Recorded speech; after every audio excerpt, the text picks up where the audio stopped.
అని చెప్పి ప్రణబ్ ముఖర్జీ గారు కూడా కడుపు నిండా ఆశీర్వదించి పంపిన రోజు గుర్తొస్తూ ఉన్నది. కేసీఆర్ చేసిన పని ఏంది ఇయాలా అని కొంతమంది సన్నాసులు మాట్లాడుతున్నారు. వాస్తవం ఏంది? ఇవాళ వాళ్ళకు నడపస్తలేదు. ఏదో మాటలు చెప్పిండ్రు, వచ్చిండ్రు, కుర్చీలో కూర్చున్నారు, కొద్దిగా ప్రజలను అక్కడనో ఇక్కడనో ఆగం పట్టించిండ్రు, ఓట్లు తెచ్చుకున్నారు, సీట్లు కొట్టిండ్రు, గద్దె మీద కూర్చున్నారు. గద్దె మీద కూర్చొని కూర్చున్నారు కానీ నడపస్తలేదు. అందుకే ఏం చేయాలి మరి? కేసీఆర్ను బద్నాం చేయాలి.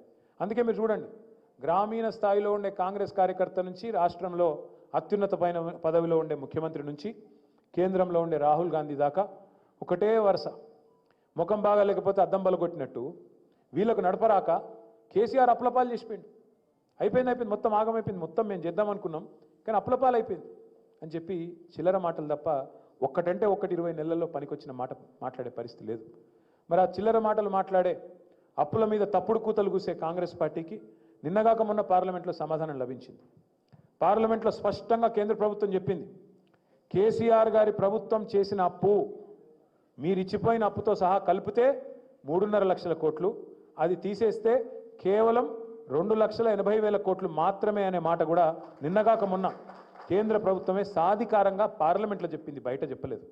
ఈ మాట దయచేసి నేను ఎందుకు చెప్తా ఉన్నా అంటే, ఇవాళ కాంగ్రెస్ పార్టీకి ప్రభుత్వాన్ని నడపడం చేతగాక, ప్రజలకిచ్చిన హామీలు నెరవేర్చడం చేతగాక, ముఖం బాగా లేక అద్దం బలగొట్టినట్టు ఇలా ప్రభుత్వాన్ని నడిపే తెలివి లేక మన నాయకుడిని ఇలా బద్నాం చేసే ప్రయత్నం చేస్తూ ఉన్నారు. మనం గుర్తు చేయాలి, ప్రజలకు చెప్పాలి. 2 విషయాలు చెప్పాలి. ఒకటి, కేంద్రం చెప్పిన లెక్క అధికారికమైన లెక్క, రాష్ట్ర ప్రభుత్వ యంత్రాంగంతో మాట్లాడి ఇచ్చిన లెక్క తప్ప వాళ్ళ పాటికి వాళ్ళు ఇచ్చిన లెక్క కాదు, పార్లమెంటు వేదికగా చెప్పిన లెక్క. నెంబర్ 1. నెంబర్ 2, ఇంకోటి కూడా చెప్పాలి మనం. ఇదే కేసీఆర్ గారు మన ముఖ్యమంత్రిగా ఉన్నప్పుడు కరోనా వచ్చింది. ప్రపంచవ్యాప్తంగా కరోనా అనే మహమ్మారి వచ్చిన తర్వాత ఒక్క ప్రభుత్వం కూడా ప్రపంచంలో ఒక దమ్మిడి ఆదాయం కూడా ఎవరికి లేదు. అమెరికా కావచ్చు, భారతదేశం కావచ్చు, తెలంగాణ కావచ్చు, ఆంధ్రప్రదేశ్ కావచ్చు, ఏ ప్రభుత్వానికి కూడా ₹1 ఆదాయం లేని పరిస్థితి. కానీ రూపాయి ఆదాయం లేకపోయినా ఆనాడు కేసీఆర్ గారి నాయకత్వంలో ఒక్క సంక్షేమ కార్యక్రమం ఆగిందా మనం ప్రజలను అడగాలి. కరోనా సమయంలో కూడా రైతు బంధు ఆగిందా? ఆగలేదు. కళ్యాణ లక్ష్మి ఆగిందా? ఆగలేదు. రైతు పంట కొనుగోలు ఆగినాయా? ఆగలేదు. పెద్ద మనుషుల పెన్షన్లు ₹2,000 పెన్షన్లు ఆగినాయా? ఆగలేదు.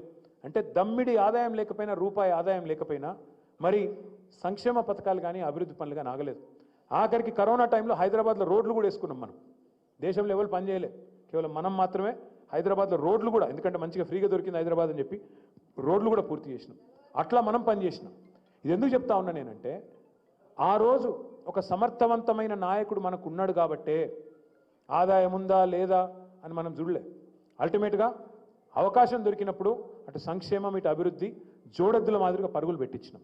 కానీ ఈరోజు అంగట్లో అన్నీ ఉన్నా అల్లున్నోట్ల శని ఉన్నట్టు ఆదాయం ఉంది, అద్భుతమైన రాష్ట్రం ఉంది, కేసీఆర్ నిర్మించిన పునాది ఉంది, ప్లాట్ఫామ్ ఉంది, కానీ దాన్ని వాడుకునే తెలివి వీళ్ళకి లేదు. వీళ్ళ ఎజెండా వేరు. ఎట్లా డబ్బులు సంపాదించాలా, ఎట్లా డబ్బుల మూటలు ఢిల్లీకి పంపాలా అనే ఆలోచన తప్ప ప్రజలకు ఎట్లా మనం ఇచ్చిన హామీలు నెరవేర్చాలన్న ఆలోచన కానీ ఇంగితం కానీ వీరికి లేదు. ఈ మాట నేను మీకు మళ్ళీ ఎందుకు చెప్తా ఉన్నా అంటే, ఇలా ఇన్ని సాధించిన నాయకుడు, తెలంగాణ సాధించిన నాయకుడు, ప్రపంచంలోనే అతిపెద్ద లిఫ్ట్ ఇరిగేషన్ ప్రాజెక్టు మన తెలంగాణలో, మన భారతదేశం నిలబెట్టి మన ఆత్మగౌరవాన్ని హిమాలయాల స్థాయికి చేర్చిన నాయకుడిని, వ్యవసాయ రంగంలో 14వ స్థానంలో ఉన్న తెలంగాణను నంబర్ 1 స్థానానికి తీసుకుపోయిన నాయకుడిని, ఇంటింటికి భారతదేశంలో మొట్టమొదటిసారి నల్లా నీళ్ళిచ్చి మన ఆడబిడ్డల కష్టాన్ని తీర్చిన నాయకుడిని, నల్లగొండలో ఫ్లోరోసిస్ అనే మహమ్మారిని శాశ్వతంగా తుడిచిపెట్టిన నాయకుడిని, ప్రతి జిల్లాకు ఒక మెడికల్ కాలేజు, ప్రతి జిల్లాకు ఒక నర్సింగ్ కాలేజు భారతదేశంలో ఎక్కడా లేని విధంగా ఏ రాష్ట్రంలో చేసి పెట్టిన నాయకుడిని, ప్రపంచంలో కాదు మొత్తం ఎక్కడా లేని విధంగా రైతు బంధు లాంటి పథకం పెట్టి 73,000 కోట్ల రూపాయలు 70 లక్షల రైతుల ఖాతాల్లో వేసిన నాయకుడిని, 79 ఏళ్ల భారతదేశ స్వాతంత్రానంతరం అత్యద్భుతంగా పనిచేసిన ఒక నాయకుడిని వాళ్ళ బద్నాం చేసే చిల్లర ప్రయత్నం ఏదైతే కాంగ్రెస్ చేస్తున్నదో దాన్ని తిప్పికొట్టాలి అంటే ఒక్క గొంతు కాదు, 1000 గొంతులు మోగాలే. ఇది ప్రతి వేదికలో వినబడాలి. ఎక్కడ ఉండే తెలంగాణ తలసరి ఆదాయంలో మనం పుట్టినాడు 2014లో ఎక్కడో భారతదేశంలో 12వ స్థానంలో ఉండే, ఇలా నంబర్ 1 స్థానానికి తీసుకొచ్చింది కేసీఆర్ నాయకత్వం కాదా? ఇవాళ నేను ఓను బిడ్డ సర్కారు దవాఖాన కన్నా కాడి నుంచి నేను సర్కారు దవాఖానకి పోతా అని చెప్పి మన ఆడబిడ్డలు సర్కారు దవాఖానలకు పోయి కేసీఆర్ కిట్లు అందుకొని ఇటు మాతా మరణాలు అటు శిశు మరణాలు తగ్గిన మాట వాస్తవం కాదా? ఎక్కడో 14వ స్థానంలో ఉన్న హెల్త్ రంగంలో 3వ స్థానానికి తెలంగాణ వచ్చిన మాట వాస్తవం కాదా? ఏ రంగమన్నా తీసుకోండి మీరు. ఐటీ రంగం కానీ, పరిశ్రమలు కానీ, వ్యవసాయం కానీ, మెడికల్ కానీ, హెల్త్ కానీ, ఎడ్యుకేషన్ కానీ ఏ రంగం తీసుకున్నా అద్భుతాలు సృష్టించింది కేసీఆర్ నాయకత్వం. అట్లాంటి కేసీఆర్ గారి గురించి ఇవాళ మహేంద్ర గారు చాలా సమగ్రంగా రాసినారు. ఆయన బాల్యము, ఆయన కాలేజ్ చదువు, ఆయన రాజకీయము, ఉద్యమము, ఆ తర్వాత మళ్ళీ అధికారంలో మరి 10 ఏళ్ల పాటు సాధించిన విజయాలు అన్నీ కూడా సవివరంగా రాసే ప్రయత్నం చేసినారు. చాలా ధన్యవాదాలు పెద్దలు మత్స్యనాచారి గారికి 2 రకాలుగా. ఒకటేమో పుస్తకాన్ని ఆవిష్కరించినందుకు, రెండవది వారికి మరొక ధన్యవాదాలు మీరు కూడా పుస్తకం రాస్తానని చెప్పినందుకు. బ్రహ్మాండమైన పుస్తకం రాయాలని కోరుకుంటా ఉన్నా. కానీ ఒకటో రెండో సరిపోవు. నేను మొన్న మధ్యన ఒక ఆయన తమిళనాడు ఎక్స్ఎమ్మెల్యే వచ్చిండు నా దగ్గరికి, శేఖర్ అని. వచ్చినప్పుడు వచ్చుడే అంబేద్కర్ గారి పుస్తకం తీసుకొని వచ్చిండు. వచ్చి గిఫ్ట్ ఇచ్చిండు. అంటే బొకే తీసుకురాలే, బుక్ తెచ్చిండు. ఇదేంది బ్రదర్ అన్న అంటే, మా అలవాటు అన్న తమిళనాడులో ఏం అలవాటు అంటే, మేము బొకేలు షాల్వాలు అవి ఏం సార్, మేము ఒక పుస్తకం ఇస్తాం, మేము పుస్తకం ఇచ్చడం మా అలవాటు. కానీ మీరు మద్రాసుకు వస్తేనేమో, మమ్మల్ని కలుస్తేనేమో తమిళవాదం మీద, ద్రవిడవాదం మీదనేమో 100,000 పుస్తకాలు ఉంటాయి సార్. అక్కడ మీరు కావాలంటే టక్మని తెచ్చుకురావచ్చు, ఇచ్చేయచ్చు. కానీ ఇక్కడికి వచ్చి నేను ఎతికినా సార్, నేను హిమాలయ బుక్ డిపో పోయినా, ఇంకో విశాలాంధ్ర బుక్ హౌస్ పోయినా, ఎక్కడ పోయినా తెలంగాణ మీద ఎన్ని పుస్తకాలు ఉన్నాయని దేవులాడితే పెద్ద కనవడలేదు సార్ అన్నాడు. నిజంగా కూడా ఒకటి మనం చేసినాం తప్పు. మనం అంటే సమాజంగా, పార్టీగా మనం ఒక చిన్న పొరపాటు చేసినాం. 10 ఏళ్ళు ఇల్లు కట్టుకుంటే, సొంత ఇల్లు కట్టుకుంటే ఎట్లయితే ఒక్కొక్క ఇటుక పేర్చుకొని పర్సనల్గా దగ్గరుండి కడతామో, అట్లా మొత్తం టైం అంతా, మన శక్తి, యుక్తి అంతా, శ్రమ అంతా కూడా ప్రభుత్వ నిర్మాణంలో, రాష్ట్ర నిర్మాణంలో మనం పెట్టినాం. కానీ సాధించిన తెలంగాణ వెనుక ఉన్న ప్రయత్నం ఏంది, ఎంత కష్టమేంది, దాన్ని పెద్దగా మనం ఎందుకంటే మనకు తెలంగాణలోకి అలవాట్లేదు, జబ్బలు దర్శకునే అలవాట్లేదు, సొంతంగా సినిమాలు తీసుకునే అలవాట్లేదు, డప్పు కొట్టుకునే అలవాట్లేదు, మనకు అలవాట్లేదు, ఎవరు డబ్బా వాళ్ళు కొట్టుకునే అలవాట్లేదు. కానీ మొన్న మధ్యన దేశపతి శ్రీనివాస్ గారు ఒక మంచి మాట అన్నాడు. సింహం గనక తన కథ తాను చెప్పుకోకపోతే వేటగాడు చెప్పే చరిత్రనే నిజం అనుకుని ప్రజలు భ్రమించే ప్రమాదం ఉంటుంది అని. అంటే చరిత్రలో గెలిచిన వాడే అల్టిమేట్గా పుస్తకం రాస్తాడు, చరిత్ర రాసే అవకాశం వాడికి దక్కుతుంది. సింహము వేటగాడి మధ్యలో ఒకవేళ సింహం చచ్చిపోయింది అనుకో దబ్బన వేటగాడి చేతిలో, వాడు చెప్పిందే కథ అవుతుంది కదా, సింహం కథ రాదు కదా బయటికి. అందుకే నేను మిత్రులందరినీ కోరుతా ఉన్నా, మళ్ళీ ఇది మనం ఆగస్టు 15, మళ్ళీ దీక్షా దివస్ ఉన్నది మనకు నవంబర్ 29.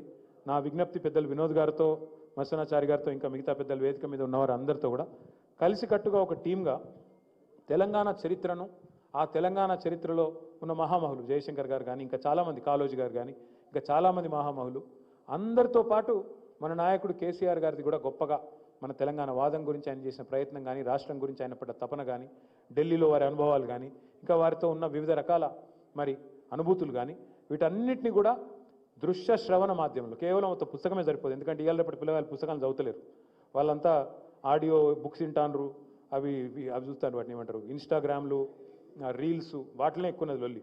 కాబట్టి ఇటు ఈ పని జరగాలి, అటు ఆ పని కూడా జరగాలి. ఎందుకంటే సోషల్ మీడియాలో కొత్త తరానికి సరిపడే విధంగా అటు జరగాలి. మా తమ్ముడు సాయిచంద్ లేడు, వాడు ఉన్నప్పుడు అద్భుతమైన పాటలతో, మాటలతో ఒక జడివానలాగా ఉంటుండే ఆ రోజు ఆ దాడి, అంటే ఆ ప్రచారం కానీ, ఆ ప్రయత్నం కానీ.